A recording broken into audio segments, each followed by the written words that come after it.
2026 সালে কি ইতালির সরকার কাগজ বা পাসপোর্ট জমা নিবে?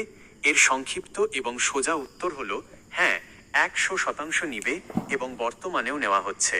তবে 2026 সালের নতুন নিয়মের কারণে কাগজ জমা দেওয়ার পুরো প্রক্রিয়ায় একটি বিশাল পরিবর্তন এসেছে।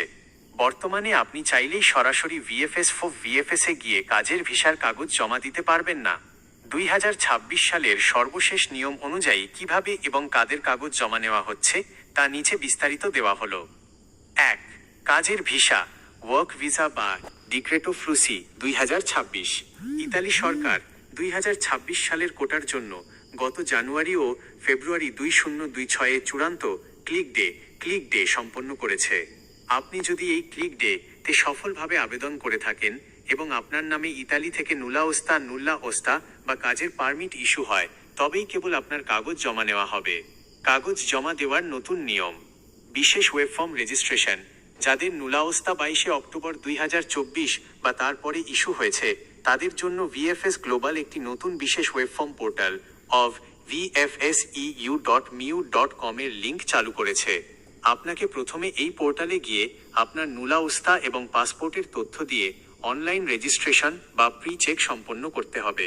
সেখান থেকে ভেরিফিকেশন সফল হলে এবং আপনাকে সিরিয়াল বা অ্যাপয়েন্টমেন্ট দেওয়া হলেই কেবল আপনি ঢাকায় ভিএফএস সেন্টারে গিয়ে সশরীরে কাগজ ও পাসপোর্ট জমা দিতে পারবেন। 2. Family reunion visa, family reunion. পারিবারিক ভিসার ক্ষেত্রে কাগজ জমা নেওয়ার প্রক্রিয়াটি অনেক সহজ করা হয়েছে। অ্যাপয়েন্টমেন্ট ছাড়াই জমা, ওয়াক ইন।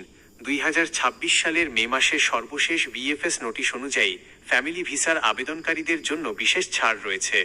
যাদের নুলাওস্তার মেয়াদ 30 দিনের কম বা যাদের সাথে ছোট বাচ্চা মাইনার আছে, তারা কোনো অ্যাপয়েন্টমেন্ট ছাড়াই সরাসরি নির্দিষ্ট দিনে গিয়ে ফাইল জমা দিতে পারছেন।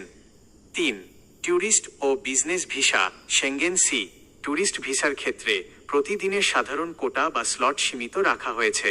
তবে 2026 সালের নতুন নিয়ম অনুযায়ী বিগত 4 বছরের মধ্যে যাদের অন্তত 3টি সেনজেন ভিসা সফলভাবে ব্যবহার করার রেকর্ড আছে, তারা অ্যাপয়েন্টমেন্টের ঝামেলা ছাড়াই সরাসরি ট্যুরিস্ট ভিসার ফাইল জমা দিতে পারছেন। 4.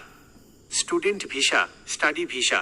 2026-2027 শিক্ষাবর্ষের জন্য ইতালির বিভিন্ন বিশ্ববিদ্যালয়ে যারা ভর্তির সুযোগ পেয়েছেন এবং ইতালিয়ান সরকারি স্কলারশিপ মাসে 1200 ইউরো পেয়েছেন, তাদের ভিসা এবং ডকুমেন্ট জমার প্রক্রিয়া যথানিয়মে সচল রয়েছে।